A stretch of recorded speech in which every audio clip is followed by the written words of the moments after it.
नमस्कार, राष्ट्र की बात में आपका स्वागत है। मैं हूं मानक गुप्ता। आज बात होगी भारत के नए ब्रह्मास्त्र रफाल की, जिसने फ्रांस से भारत के लिए उड़ान भर ली है। भारतीय वायुसेना की ताकत में इजाफा करने के लिए फ्रांस के मेरिनेक एयरबेस से 5 रफाल फाइटर विमानों का पहला बैच रवाना हो चुका है और फिलहाल यूएई में आराम कर रहा है। वहां एक स्टॉप ओवर है, रिफ्यूलिंग होगी। 7000 किलोमीटर की कुल दूरी तय कर 5 रफाल विमान बुधवार को भारत पहुंचेंगे, यानी परसों। पायलटों को आराम देने के लिए ये विमान यूएई में रुकेंगे। रिफ्यूलिंग होगी, वहां पायलट आराम करेंगे, क्योंकि लंबा सफर है फ्रांस से हिंदुस्तान का। और जैसा मैंने पहले बताया, फिलहाल ये 5 फाइटर जेट्स, जिनकी तस्वीरें आपको दिखा रहे हैं, ये यूएई में हैं और एक दिन के आराम के बाद ये भारत के लिए उड़ान भरेंगे। आधुनिक तकनीक से लैस और अचूक निशाना लगाने में सक्षम रफाल ऐसे वक्त में भारत आ रहा है जब चीन के साथ एलएसी पर तनाव का माहौल है। जानकार रफाल को चीन के सबसे उन्नत फाइटर जेट J-20 का जवाब मान रहे। रफाल की खासियतें इसे चीन के J-20 फाइटर जेट से काफी आगे खड़ा करती हैं। बहरहाल इतना तय है, इन मल्टी रोल फाइटर जेट्स के शामिल होने से इंडियन एयरफोर्स की ताकत कई गुना बढ़ जाएगी। ऐसे में राष्ट्र की बात में आज का सवाल, क्या चीन के लिए रफाल काफी है? इसी पर होगी बहस। राष्ट्र की बात में मेरे साथ बीजेपी से आज भारतीय जनता पार्टी के राज्यसभा सांसद जीवीएल नरसिम्हा जुड़ रहे हैं, कांग्रेस से अभय दुबे और विंग कमांडर रिटायर्ड विनोद नैब जुड़ेंगे, डिफेंस एक्सपर्ट हैं। स्वागत है आपका। जीवीएल, आपसे शुरू करूंगा। क्या मैंने सही कहा, बहुत सही टाइम है ये रफाल के हिंदुस्तान आने का, ऐसे में जब चीन से हमारा तनाव चल रहा है? देखिए मानक जी, रफाल की जरूरत हमें बहुत पहले से थी, लेकिन ये इनकी बहुत अहमियत है, बिल्कुल है रफाल की, क्योंकि हमारे पास मीडियम रेंज फाइटर जेट्स नहीं है और रफाल इस कैटेगरी में द बेस्ट माना जाता है। तो इसलिए इसका भारत के आईएएफ इंडियन एयरफोर्स में इसका इंडक्शन एक बहुत महत्वपूर्ण और बहुत ही अहम डिसीजन के रूप में, अहम फैसले के रूप में हमें देखना है। पर लेकिन इसकी देर किस लिए हुआ है? 2007 अगस्त में यूपीए सरकार ने आरएफपी निकाली थी और 7 साल सत्ता में रहने के बावजूद यूपीए सरकार ने इस पर कोई निर्णय नहीं ले सकी है। 2012 में रफाल को टेंडर कंडीशंस में आरएफपी के मुताबिक सबसे लो कॉस्ट मानने के बावजूद रफाल के ऊपर निर्णय कांग्रेस सरकार ने नहीं लिया था। तो इस देरी के कारण हमें बहुत नुकसान हुआ है। पर देर से क्यों नहीं, बट ये हमारे आईएएफ इंडियन एयरफोर्स में शामिल हो रहे हैं, ये मैं मानता हूं देश के लिए, इंडियन एयरफोर्स के लिए, आर्म फोर्सेस के लिए एक बहुत बड़ी उपलब्धि है। बिल्कुल सही है। अभय दुबे, आप खुश हैं रफाल के हिंदुस्तान आने से? अभय दुबे, देखिए मानक गुप्ता जी, बिल्कुल आपने ठीक कहा कि परसों तक राफेल हिंदुस्तान आ जाएगा और उसके नेक्स्ट डे चीन पेगांग त्सो लेक में जो परमानेंट मिलिट्री इंफ्रास्ट्रक्चर बना रहा है वहां से छोड़कर चले जाएगा। जो गलवान में उसने कोशिश की अंदर तक घुसने की, वहां से वो बाहर चले जाएगा। अभी खेमकुल्ला गांव का हिमाचल प्रदेश के प्रधान हैं, जो वहां कुन्नूर चरांग गांव आखिरी है सीओटी में, चीन ऑक्यूपाइड तिब्बत के पास, वहां का वो रेकी करके आए हैं। उन्होंने बताया कि 20 किलोमीटर की सड़क नो मैन्स लैंड में बना ली है और ऐसा 62 में भी 62 के युद्ध के समय भी नहीं हुआ था। चीन हिमाचल प्रदेश में भी है, अरुणाचल प्रदेश में भारतीय जनता पार्टी के एमपी कह रहे हैं कि वहां पर भी, सुनिए ना, घुस रहा है। तो मैं मानता हूं कि परसों चाइना वहां से उठकर चले जाएगा। ये प्रश्न सैन्य शक्ति का है ही नहीं, ये तो मोदी जी की इच्छा शक्ति का प्रश्न है। उन्होंने स्वीकारा नहीं, अब चीन धृष्टता कर रहा है सब जगह घुसने की। एक बात और बता दूं आखिरी में, बिल्कुल राफेल 126 लेने चाहिए थे, जो इन्होंने कट करके 36 लिए हैं, लेकिन जो J-16 है चाइना का, उसका मैक अगर आप देखेंगे तो 2.2 है उसकी स्पीड, राफेल की 1.8 है। दूसरा J-20 की बात दूर, ये तो SU-35 जो है एनालॉग है उसका रशियन प्लेन का, तो J-16 ही उनका ज्यादा कॉम्पिटेंट है। लेकिन मैं उस पर जाना नहीं चाहता क्योंकि 67 में हमने चाइना को सबक सिखाया है, रशिया ने भी उसको 69 में सबक सिखाया है। तो ये तो सैन्य शक्ति का प्रश्न ही नहीं है, इच्छा शक्ति का प्रश्न है जो मोदी सरकार के पास नहीं। ओके अभय दुबे, नहीं मुझे समझ नहीं आया, आपने बहुत सारी बातें कह दी, मुझे समझ नहीं आया। एक आपने कहा कि रफाल के आने से क्या हो जाएगा कि चीन हटेगा नहीं, वो इलाके खाली नहीं करेगा। फिर आपने कहा कि नहीं ज्यादा लेने चाहिए थे। मैं समझ नहीं पा रहा हूं, आप स्वागत कर रहे हैं रफाल के आने का, या आप कह रहे हैं उससे कोई फर्क नहीं पड़ेगा, या आप कह रहे हैं कि कोई और विमान लेने चाहिए थे? देखिए, हमारी सैन्य क्षमता का प्रश्न की जो बात है उसमें हमने 126 जो सब कुछ फाइनलाइज कर लिया था। दासो ने यहां पर हॉल में वहां इंस्पेक्शन भी करके गए थे। अगर उस डील को कंटिन्यू मोदी सरकार करती तो आज कम से कम 126 राफेल में से हमारे पास मैक्सिमम आ चुके होते। इस डील को डिले किया, उसका खामियाजा एक तो भुगतना पड़ रहा है। अभी राजनाथ सिंह जी रशिया गए थे, जानते हैं आप, रशिया परेड में शामिल होने के अलावा बड़ा इशू हमारा ये था कि जो S-14 मिसाइल है वो एयर डिफेंस सिस्टम उसको हम लेना चाहते थे रशिया से, लेकिन रशिया ने उसको डिले करके 2021 के एंड में कर दिया। और ये खबर फैलाई जा रही है कि चाइना का ऑर्डर रशिया ने कैंसिल, सुनिए ना, जबकि अरे आप सुनिए ना, मेरी भी तो सुनिए। सप्लाई कर चुका आपने कहा जो यूपीए ने डील की थी 136 की, वो सारे के सारे लेने चाहिए थे, ये आपका कहना है। और फ्लाईओवर कंडीशन में जो एनडीए सरकार ने डील की वो नहीं लेने चाहिए थे। फिर आपने ये भी कह दिया कि कुछ और विमान हैं जो इससे बेहतर हैं। क्या आप ये भी कह रहे हैं कि कोई और बेहतर विमान लेने चाहिए थे? क्या कह रहे हैं आप? नहीं, जो चाइना यूज, देखिए आज आपने जो J-20 की बात की, चाइना के विमान की, उसी का मैं बता रहा हूं कि J-16 उनके पास जो है वो J-20 तो और थोड़ा सा अपग्रेडेड है।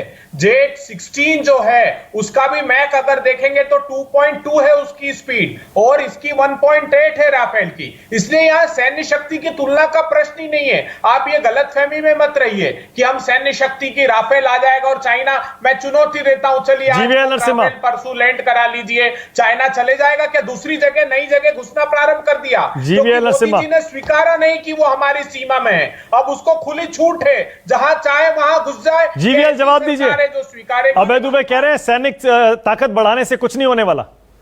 मेहनत जी, ये कांग्रेस पार्टी की जो नकारात्मकता है राहुल गांधी के लेकर, इनके सभी कांग्रेस प्रवक्ता तक, सब क्यों चाइना का गुणगान क्यों गाना चाहते हैं? ये क्यों बार बार भारत की सेना को नीचे दिखाना चाहते हैं, अपमान करना चाहते हैं, मनोबल गिराना चाहते हैं, जब राफेल जैसे वर्ल्ड क्लास आपके पास बेस्ट इक्विपमेंट, बेस्ट प्लेन्स आ रहे हैं? इसका स्वागत करने के बजाय ये कांग्रेस पार्टी लगता है ये चीन की भाषा बोल रहे हैं। ये आप उनके चीन की PLA की उनका मनोबल बढ़ाने के लिए भारत में क्या राजनीति कर रहे हैं? क्या भारत की सेना को और एयरफोर्स को आप ये कहना चाहते हैं कि हम आपके मनोबल बढ़ाएंगे क्योंकि 2008 में हमने आपके साथ कोई समझौता किया था? ये कांग्रेस, और जो हमारी सेना के पराक्रम को बार बार कम आंक कर बोलने का कांग्रेस नहीं। अभय दुबे कह रहे हैं कि रफाल के आने के बाद ऐसा थोड़ा है कि चीन जो उसने जगह कब्जाई हुई है वो खाली कर देगा। नहीं, आपके दिमाग में जो चीन ने जो कब्जा आपके दिमाग का किया है और आपके संस्थाओं, कांग्रेस के संस्थाओं का, फाउंडेशंस का किया है, उस पर कोई राफेल आने से कोई हटेगा नहीं। हम तो आपकी दिमाग की कब्जे की बात कर ही नहीं रहे। हम तो भारत की सेना की और भारत की वायुसेना की उनकी ताकत बढ़ाने के लिए निर्णय लिया है। ये देश हित में निर्णय लिया गया, पूरा देश इसके समर्थन में है। इसलिए कांग्रेस पार्टी बार बार चाइना के माउथपीस के रूप में इस प्रकार भारत की और सेना की अपमान करने का साहस न करे। राहुल गांधी के तो कोई करियर है ही नहीं। वो कह रहे हैं मेरे करियर में कोई दिक्कत आएगा तो मुझे कोई बात नहीं है। राहुल गांधी, विंग कमांडर नैब जुड़ गए मेरे साथ, विंग कमांडर विनोद नैब। विंग कमांडर साहब, कांग्रेस के प्रवक्ता कह रहे हैं कि जो हमने डील की थी वो सारे के सारे विमान आने चाहिए थे 136। बीजेपी कह रही है कि कांग्रेस खुश नहीं है इस बात से कि रफाल हिंदुस्तान आ रहा है। आपको क्या लगता है सर? अब मैं खैर पार्टियों की बात नहीं करूंगा, मैं ये कहना चाहूंगा इस मुद्दा जो है रफेल का, ये शुरू हुआ था 2002 में, और अब उसके बाद कांग्रेस की सरकार रही और फिर आज अब बीजेपी की सरकार आई है। तो 2002 की चीज अगर हमारे पास 2020 में आती है तो आप सोचिए कितना वक्त इसके ऊपर जाया किया गया। बहुत ही उम्दा जहाज है। अगर कोई इस पे उंगली उठाता है, सवाली उंगली करता है कि हमने राफेल खरीदा है, गलत है, ये सब बेकार की बातें हैं। कारण ये है हमने इस जहाजों को चुना है। हाँ। और भी हमने जहाज उड़ा के देखे थे, उनकी वेपन कैपेबिलिटी वगैरह सब देखा था। उस सब को देखने के बाद राफेल चुना गया है। आज चुनाव के ऊपर हमारे जो जहाज हम एयरफोर्स ने चुना है उस पर निशाने उंगली करना बहुत गलत है। नहीं, अभय दुबे कांग्रेस के प्रवक्ता वो ये कह रहे हैं कि ये सैनिक क्षमता का सवाल ही नहीं है। चीन के साथ जो हमारा तनाव चल रहा है वो कह रहे हैं ऐसा नहीं है कि रफाल आने के बाद चीन वो जो जमीन उसने कब्जाई है, जिसमें घुसपैठ की है, वो खाली कर देगा। वो कह रहे हैं ये फौजी क्षमता का सवाल ही नहीं है। अच्छा, इनसे ये पूछिए अगर आदमी शक्तिशाली आपके सामने खड़ा हो जाए तो आप क्या उसको धमकाएंगे? आप चल देंगे उल्टे पैर करके? आप सोचिए, डिटरेंस कोई एक चीज होती है। जब आपके पास क्षमता हो जाती है किसी को मारने की, अगला डर जाता है आपसे। अगर बेवकूफ है तो लड़ पड़ेगा। तो कहने का मतलब यह है कि हमारे पास आज हम सक्षम हो गए हैं इस मामले में। हाँ, ये जरूर है कि हमारा नंबर और ज्यादा होना चाहिए था, वो बात मैं मानता हूं, पर हम मिला जुला के काम कर सकते हैं। अभी भी विंग कमांडर ने 2021 के आखिर तक, यानी करीब अभी 1.5 साल लगेगा, सारे के सारे 59 विमान हिंदुस्तान आने में। हिंदुस्तान को जो सारे मिलेंगे ये फ्लाईओवर कंडीशन में 2021 के एंड तक मिलेंगे। अभी सिर्फ 5 आ रहे हैं।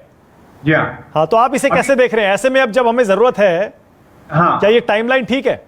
नहीं, देखिए इन्होंने वक्त लगाया है वो गलत है। मैं उस पीरियड की बात नहीं कर रहा हूं। जो भी अभी हुआ है 2014 के बाद मैं उसकी तारीफ कर रहा हूं।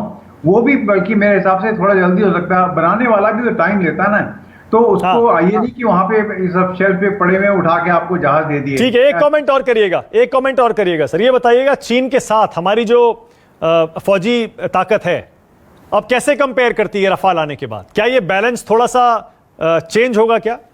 बिल्कुल होगा साहब। देखिए, राफेल की अगर ताकत कोई समझे सही तरीके से, हम राफेल के साथ अपने जो है Su-30 या MiG-29 को साथ में मिलाकर हम उड़ा सकते हैं।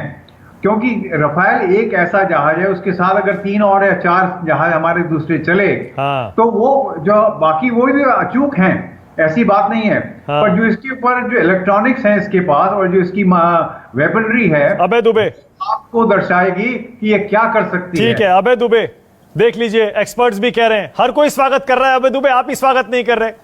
नहीं, माणक जी देखिए, मैंने तो कहा कि और संख्या में होते और ज्यादा स्वागत होता। लेकिन फिर आपने ये भी कह दिया कि इसकी स्पीड जो है J-20 से कम है। नहीं, वो तो है। देखिए, वो टेक्निकल फैक्ट्स तो हैं, वो कोई बदल नहीं सकता। एक बात समझ लीजिए, अभी जीबीएल जी ने कहा कि सेना को नीचा दिखाना, सेना का सम्मान कैसे किया मोदी सरकार ने, मैं बताता हूं।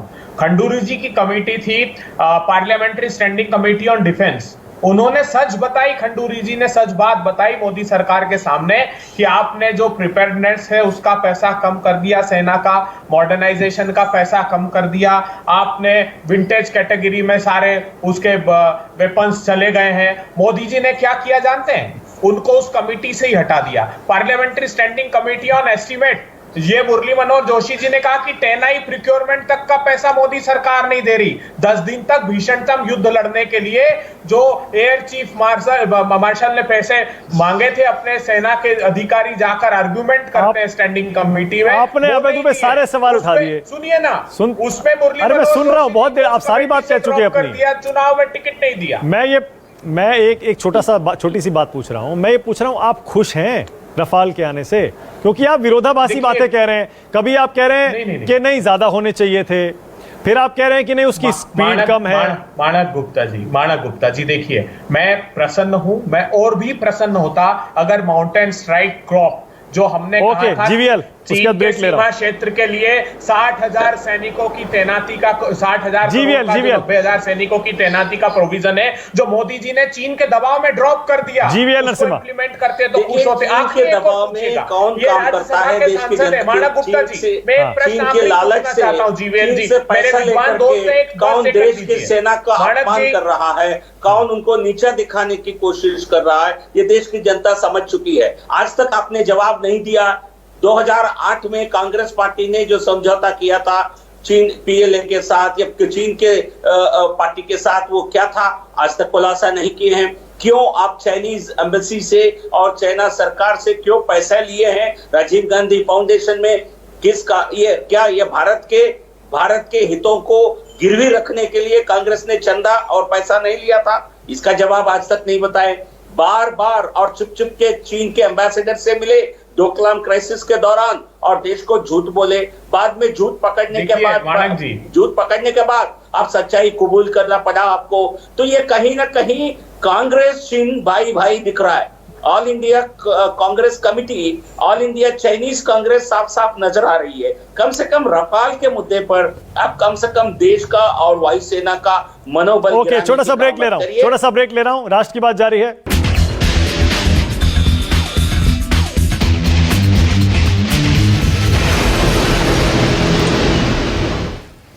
अच्छी खबर है, रफाल हिंदुस्तान के लिए फ्रांस से उड़ान भर चुके हैं। फिलहाल यूएई में हैं, बुधवार को यहां पहुंच जाएंगे 5 रफाल फाइटर जेट्स। 2021 के आखिर तक यानी 1.5 साल में सारे के सारे 59 विमान हमें मिल जाने चाहिए। लेकिन अब जबकि चीन के साथ तनाव चल रहा है, विंग कमांडर नेब, आपने कहा बैलेंस तो बदलेगा। कैसे हमारा बैलेंस बदलेगा जरा बताइए, और क्या हमें फायदा होगा? चीन थोड़ा सा डरेगा क्या? थोड़ा डेटरेंस और बढ़ेगा क्या? ऐसा है, ये जहाज जो है आ रहा है हमारे पास, इसमें काफी एवियोनिक्स एंड रेडार सिस्टम और जैमिंग सिस्टम अवेलेबल है। तो अगर इसके साथ आज जरूर ये मानता हूं, अगर नंबर ज्यादा होता तो अच्छा होता। फिर भी हम क्या है कि इसके साथ हम दूसरे अपने 4 जहाज और इसको मिलाकर 5 का पैक बनाकर हम इसको उड़ा सकते हैं। एक जहाज रफाल काम करेगा उनको जैमिंग वगैरह करने के लिए, और उसके ऊपर वेपन भी होंगे इसके साथ, और जो दूसरे जहाज के साथ चलेंगे तो ये फोर्स मल्टीप्लाई हो गया हमारा। मतलब ये हम 5 रफाल का काम 1 रफाल से ले रहे हैं। वो तरीका अपनाया जा सकता है और हम इस एयरफोर्स काफी सक्षम है इसको करने के लिए। तो ये कहना कि नंबर कम है, आज की तारीख में हमने नंबर बराबर किया। दूसरी बात आती है, साहब आपने इनको फुली ऑफ बनाना है पूरा, जिसको बोलते हैं combat ready pilot. By the way, ये लोगों को पता नहीं है, हमारे पायलट ऑलरेडी फ्रांस में जाके ट्रेन सिमुलेटर पे हो चुके हैं। पूरा का पूरा ये सिनारियो वहां पे दिया जा चुका है कि आपका जो हिमालय है पूरा टेरेन वगैरह उनको सब वहां पे दिखाया, और सिमुलेटर में उन्होंने अच्छी तरीके से उसको उड़ाया है। कहने का, और वेपन जो है हमारे उसमें लायस होंगे, वो सारे के सारे अंबाला पहुंच चुके हैं। आप समझ रहे हैं? तो अबे दुबे सोचिए जरा, ऐसे में जब हमारे 20 फौजी मारे गए चीन से झगड़े में, और उसके बाद तनाव कितना चल रहा है, ऐसे में अगर हमारी फौजी क्षमता मजबूत होती है तो यार अच्छी बात हुई ना? नहीं माणक जी, अच्छी बात है, हमारी फौज की क्षमता वैसे भी है, इच्छा शक्ति से भी हमारी हिंदुस्तान की फौज सारी विश्व से सबसे बेहतर है। मगर क्या हुआ, राज्यसभा से आते हैं हमारे साथी मित्र, डोकलाम में क्या हुआ, 71 डेज का स्टैंड ऑफ था। उसके बाद ये कहा गया कि चीन की सेना पीछे हट गई है। 5 मार्च 2018 को निर्मला सीतारमण जी ने राज्यसभा में बताया कि उसी स्थान पर उन्होंने मिलिट्री इंफ्रास्ट्रक्चर बना लिया है, ट्रेंचेस बना लिए, हेलीपैड्स बना लिए। क्लोजिंग कमेंट जीवीएल नरसिम्हा, क्यों क्लोजिंग बताया ये? क्योंकि वो कांग्रेस पार्टी के लिए आदत बन चुकी है भारत के खिलाफ झूठा प्रचार करना, भारत के छवि को नीचे दिखाने के लिए अपने राजनीतिक कारणों की वजह से नीचे दिखाने की प्रयास करना, भारत में घुस गई सेना, भारत में अब देखिए डोकलाम में जो चाइना अपने बॉर्डर के अंदर, अपने सीमाओं के अंदर स्ट्रक्चर्स बनाती है, उसके लिए हम उन पर रोक नहीं लगा सकते हैं। हम क्यों नहीं बना सके, इसके लिए दायित्व आपको लेना होगा। आपने सड़क नहीं बनने दिया, आप बॉर्डर रोड्स का कंस्ट्रक्शन। ओके ऑल राइट, एक बार फिर से पूरी तरह चाइना पे चले गए। लेकिन ये भी सच है कि अब जबकि 5 रफाल लड़ाकू विमान हिंदुस्तान के लिए फ्रांस से निकल चुके हैं, फिलहाल यूएई में, परसों आ भी जाएंगे, चीन की बहुत पैनी नजर होगी, बल्कि पाकिस्तान के अलावा और भी बहुत सारे देश हैं दुनिया के जिनकी बहुत पैनी नजर होगी रफाल की इस पहली डिलीवरी पर। बहुत बहुत शुक्रिया आज राष्ट्र की बात में आने के लिए। जीवीएल, अभय दुबे, विंग कमांडर ने, बहुत शुक्रिया। छोटा सा ब्रेक लेंगे। नमस्कार, मैं हूं मानक गुप्ता। अगर आपको हमारा ये वीडियो पसंद आया हो तो इसे लाइक और शेयर जरूर करें, और हां, हमें सब्सक्राइब और फॉलो करना ना भूलें ताकि आप देश और दुनिया की कोई खबर मिस ना करें। तो जुड़े रहिए हमारे साथ और देखते रहिए न्यूज़ 24।